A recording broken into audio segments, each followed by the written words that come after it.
안녕하십니까. 반갑습니다. 비움으로 건강을 경영하라. 100세 시대의 건강경영법. 이목음 지음. 내 몸은 나라의 경제를 좌우하는 대기업이다. 이게 무슨 말일까? 내 몸이 대기업이라니 생뚱맞지 않나. 그리고 궁금할 것이다. 세포를 가만히 생각하니 이런 생각이 들었다. 우리 몸을 구성하는 세포는 100조 개다. 1개당 이론씩 해도 100조 원이 된다. 그래서 대기업이란 말이 했다. 자산으로는 엄청난 대기업이다. 내 몸이 이렇게 대단한 것이다. 대기업의 구조를 살펴보자. 대기업은 계열사가 있고 그 계열사에는 중소기업들이 있다. 이 중소기업들은 부품이나 재료를 공급하는 하청업체들이 있다. 이 모든 것들이 하나로 잘 움직일 때 대기업이 튼튼해진다. 그러나 생산업체들이 파업을 강행하면 대기업도 영향을 받게 되어 있다. 건강한 대기업이 될 수가 없다. 파업이 오래 지속되면 어쩔 수 없이 대기업도 무너지게 된다. 우리 몸이 대기업에 비유하자면 생산업체 같은 아주 작은 모세혈관이 막혀도 온몸에 영향이 온다. 작은 미세혈관이 막히고 터져서 뇌출혈도 오고 심근경색도 오기도 한다. 내 몸이 건강할 때는 내가 주인이지만 아프면 질병이 주인이 되어서 병원 이곳저곳을 다니게 한다. 질병이 시키는 대로 해야 한다. 질병이 왕이 되어버린다. 간에 파업이 일어나면 얼굴이 푸르스름하다. 아침에 눈물이 흐른다. 그럴 때 병원에 가면 눈물샘은 뚫는다. 간이 힘들다고는 소리다. 지금 좀 튼튼하게 해달라는 소리다. 간이 약하면 신경질적이고 목소리도 엄청 크다. 큰 소리치는 사람에게 간이 배 밖에 나왔다고 한다. 목소리를 많이 쓰는 사람이 간을 다친다. 목사님들 사망 원인이 중 74%가 간 때문이라고 한다. 이 간의 파업을 달래려면 신맛 나는 음식이 도움이 된다. 성내면 간이 상한다. 성을 잘 내는 사람은 간이 파업 중이다. 간은 근육과 인대를 주관하므로 간이 약하면 발목을 뻐근할 때가 많다. 간이 좋아지는 음식을 충분히 먹자. 모시조개, 부추, 양배추, 파슬리, 샐러리, 산낙지, 다슬기, 토마토, 결명자차, 용담초, 산수유, 모가, 차전자, 인진수, 부추즙, 미나리즙, 당근즙, 녹즙. 심소장이 파업 중일 때는 얼굴이 붉다. 혀가 갈라지거나 혓바늘이 돋는다. 자기 스스로 통제가 안 된다. 또 꿈을 많이 꾼다. 그래서 애언자들이 많다. 꿈꾸다가 소변 누고 연속해서 꾼다. 근심 걱정을 많이 하게 되므로 심장이 망가진다. 심장이 놀라면 딱꼭지를 한다. 심장이 뛰므로 얼굴이 붓다. 이를 달래려면 쓴맛 나는 음식을 많이 먹어라. 너무 기뻐해도 심장은 상한다. 붉은 색깔이 있는 레드푸드 음식을 충분히 먹자. 토마토, 방울토마토, 빨간색 파프리카, 당근, 비트, 딸기, 팥, 대추, 석류, 심장에 좋은 음식이군요. 위장에 파업이 일어나면 얼굴색이 노랗다. 가스가 차서 얼굴이 노랗다. 생각이 많아진다. 남의 말에 잘 끼어들고 약속을 잘 못 지킨다. 시간 맞출 능력이 없다. 눈꺼풀이 늘어진다. 다래끼도 위가 약할 때 생긴다. 밀가루는 신맛에 들어가므로 먹지 말아야 한다. 위가 안 좋은 사람이 쌍꺼풀 수술하면 회복이 느리다고 한다. 위를 달래려면 단 음식이 도움된다. 생각을 과다하게 하면 위가 상한다. 노란색 음식을 많이 먹자. 바나나, 파인애플, 단호박, 당근, 참외, 대두콩, 호박, 고구마, 양배추. 폐, 대장이 약하면 얼굴색이 희다. 얼굴이 유난히 희다. 비염, 아토피, 축농증도 폐에서 온다. 어린 아이 아토피도 폐 때문에 온다. 우유를 먹었는데도 아기가 우는 것은 소화가 안 돼서 운다. 골다공증이 제일 많은 나라가 낙농업 국가인 덴마크라고 한다. 폐가 약한 사람은 눈물이 많다. 감정이입이 다른 사람보다 유난히 많다. 이럴 땐 매운 음식이 매우 도움이 된다. 너무 슬퍼도 폐가 상한다. 폐가 약한 사람은 매운 음식을 잘 못 먹는다. 흰색 음식이 도움이 된다. 오리고기, 비트, 브로콜리, 양파, 호박, 빨간 양파, 무, 배, 도라지, 수세미. 신방광이 약하면 얼굴이 새까맣다. 무서움을 잘 타서 공포 영화를 못 본다. 그리고 잘 놀랜다. 신방광이 약하면 종아리가 아프다. 골다공증도 신방광이 주관한다. 머리털도 신방광이 주장한다. 머리 정수리에 머리카락이 없는 사람도 신장이 약한 사람이다. 달게 먹으면 안 된다. 검은색 음식이 도움이 된다. 공포심이 심해도 신방광이 약하다. 색깔이 검은 음식을 많이 먹자. 서리태, 밤, 수박, 미역, 다시마, 각종 해조류, 김, 콩, 떡잎, 파래, 돼지고기, 해삼, 각종 젓갈류, 소금, 간장, 된장, 마, 두양차, 배지밀, 두유가 좋다. 어느 곳에서 파업이 일어나는지 어느 곳에서 민원이 올라오는지 살펴보면 내 몸에 대해서 알 수 있다. 인체구조 교과서에서 나오는 인체에 대해서 나와 같는 것을 써본다. 첫 번째 위장이다. 위는 음식물을 소화하고 강력한 위산으로 살균한다. 위에 구멍이 났다는 말을 하는데 정말로 구멍이 날까? 정말로 구멍이 난다고 한다. 이를 위천공이라고 한다. 빈속일 때 명치 부분이 아픈 증상이 또는 복부 팽만감이나 속이 거북한 증상이 나타나는 만성이염을 헬리코박터 파일로리균에 감염되었거나 심해지면 위궤양이 되기도 한다. 그때 위 점막이 나 위벽이 헐어서 구멍이 나는데 이를 위천공이라고 한다.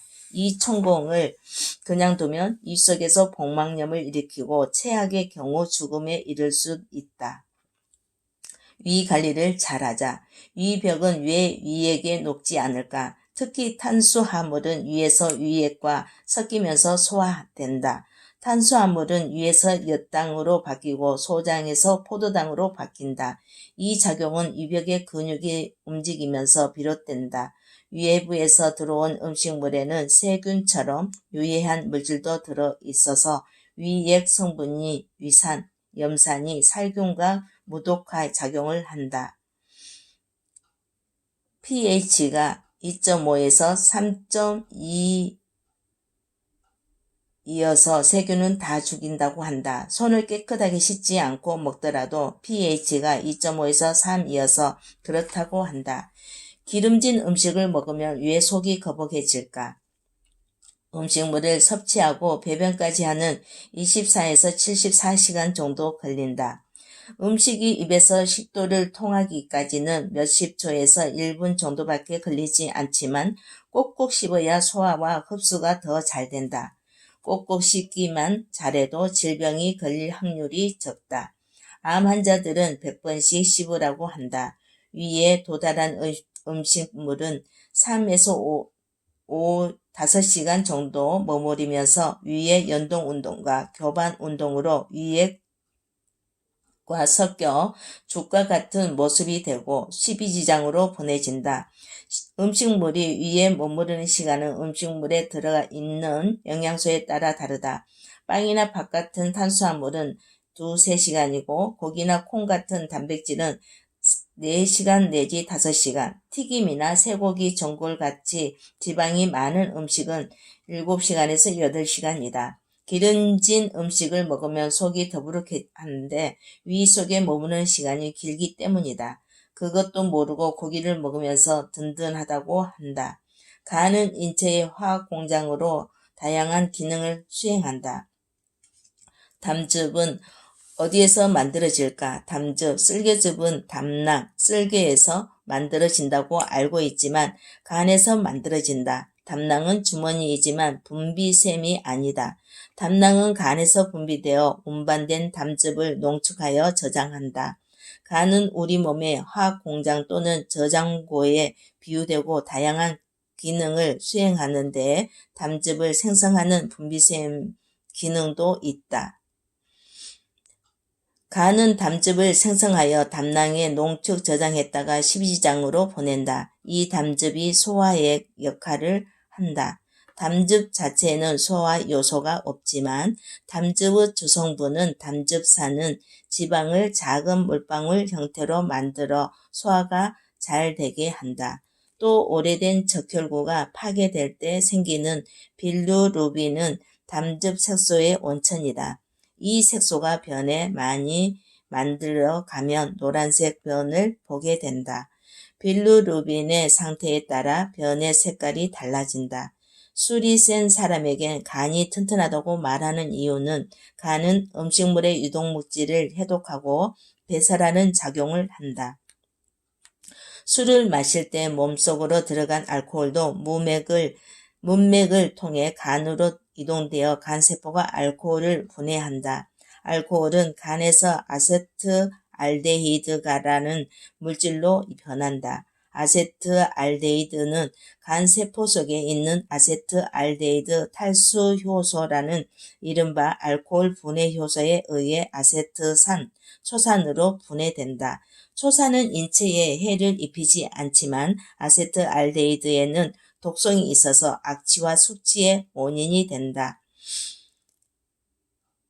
ALDH 작용이 잘 되는 사람은 유해 물질인 아세트알데히드를 분해하지 못하기 때문에 술을 조금만 마셔도 취하기 쉽다. 반대로 ALDH 작용이 잘 되는 사람은 아세트알데히드를 잘 분해한다. 이 때문에 간이 튼튼한 사람은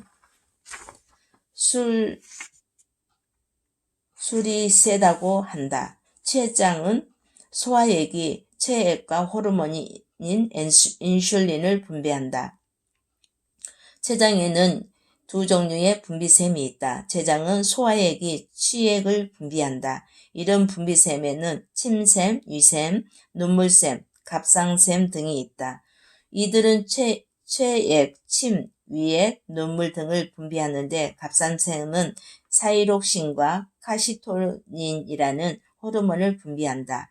도관을 통해 필요한 곳에 액을 분비하는 외분비샘과 달리 갑상샘 같은 내분비샘은 혈액 속에 호르몬을 분비하고 혈액순환을 통해 이동한다. 췌장은 체액 분비하는 외분비샘과 인슐린이나 그루카곤 같은 호르몬을 분비하는 내분비샘, 이렇게 두 가지 분비샘을 갖고 있다.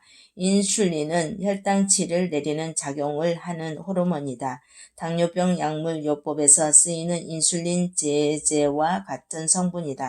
위에서 산성화된 음식물은 어떻게 변화할까? 위액 속에서 있는 위산은 pH 1에 해당하는 강산성이지만 12지장에 분비되는 체액은 탄산수소 이온이 들어있는 아칼리성으로 위액으로 산성화된 음식물을 중화한다. 죽처럼 으깨진 음식물이 위에서 내려와 12지장 벽에 닿으면 그 자극으로 소화관과 호르몬이 세크레틴이 분비된다. 세크레틴은 장관에서 흡수되어 혈액 안으로 들어가 췌장으로 이동해서 체액의 분비를 촉진한다.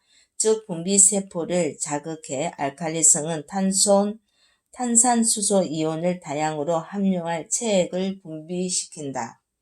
소장은 음식물을 완전히 소화하고 영양을 흡수한다. 소장의 내벽 면적이 테니스 코트만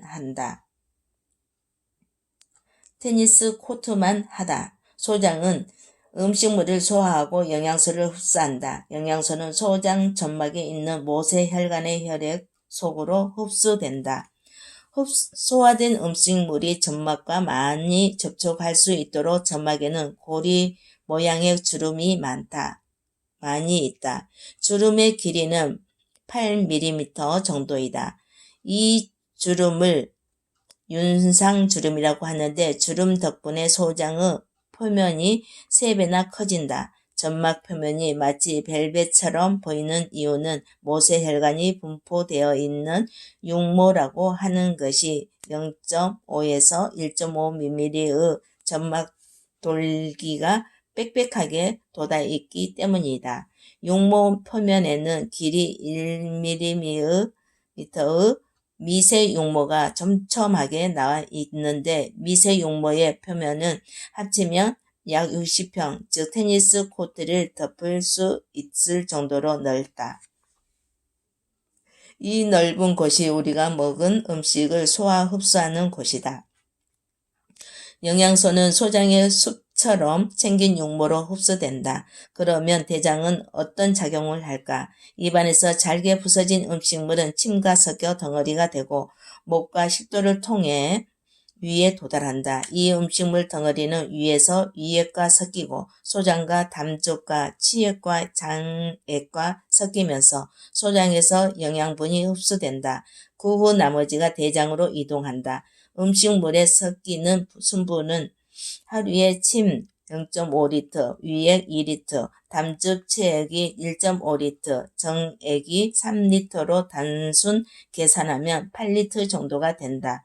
이 수분들이 음식물을 암죽 상태로 만든다. 길이가 약 1.5mm인 대장은 소장에서 흡수되고 남은 찌꺼기에서 수분을 흡수해 단단한 대변을 만든다. 설사가 변비는 왜 일어날까? 대장의 내용물은 수축과 이완으로 반복하는 장벽 근육의 연동 운동으로 앞으로 이동한다. 그러나 스트레스나 다른 여러 이유로 대장이 과민해져 연동 운동이 심해지면 내용물이 빨리 앞으로 이동해서 수분이 충분히 흡수되지 않는다. 이렇게 물컹물컹한 상태의 찌꺼기가 항문까지 운반되면 묽은 변이 나오는 설사를 한다. 반대로 연동 운동이 약하면 내용물이 진행이 늦어 대장에 오래 머물게 되고 그러는 동안 수분이 너무 많이 흡수되어 대변이 딱딱해지는 변비가 생긴다. 연동 운동이 약해지는 이유는 운동 부족 때문인 경우가 많다. 또 대변이 마려운 느낌을 자주 참으면 직장에서 대변이 정체되어 더 딱딱해진다. 그러면 다음 단계의 찌꺼기를 이동시키는 연동 운동도 약해져서 대변이 더 묽게 되고 수분이 많이 흡수되어 악순환이 일어난다. 운동과 규칙적으로 배변하는 습관을 들여 변비를 예방하자. 변비는 만병의 원인이다. 신장은 소변으로 노폐물을 배설한다. 하루 소변량은 얼마나 될까? 소변은 신장 콩팥에서 하루 약 150리터나 생성된다. 우리 몸의 반 이상은 물이다. 체중의 약 60%라고 하면 60kg인 사람은 약 36리터가 수분이라는 말이다. 그런데 150리터나 되는 수분이 소변으로 배출되면 우리 몸은 바짝 말라버릴 것이다. 여기서 언급한 150리터는 신장이 혈액 속에서 처음으로 추출한 소변량이며 이것을 원료라고 한다. 원료는 신장의 사구체라는 모세혈관 덩어리에서 보면 주머니로 여과된 소변을 말한다. 원료는 보면 주머니에서 세뇨관이라는 관을 지나면 모세혈관으로 재흡수된다. 그 양은 원료인 99%이며 나머지는 1%만 방광으로 운반되어 요도를 통해 배설된다. 사람이 하루 배설하는 소변량은 1에서 1.5리터 정도다. 이렇듯 대기업이 건강하려면 생산직에 있는 사원들이 충실해야 하고 계열사들이 잘 운영되어야 한다. 이처럼 대기업 같은 우리 몸이 건실해지도록 하려면 우리 몸의 장기들이 건강한 수 있도록 스트레스를 줄이고 장에 있는 유익균들의 세가 우세하도록 음식을 골라서 잘 먹자. 장청, 내청이란 말도 있다. 머리가 너무 아픈 것도 장 때문일 때가 많다. 화장이 잘 되고 피부가 맑은 것도 장 때문이다. 대기업인 내 몸을 잘 관리해 건강하게 100년을 이끌어 갈 수 있다. 오늘은 여기까지 낭독하겠습니다. 낭독 크리에이션 김나경이었습니다. 오늘 11월 2일입니다. 오늘도 건강하고 행복하고 복된 하루 되시길 바라겠습니다. 감사합니다.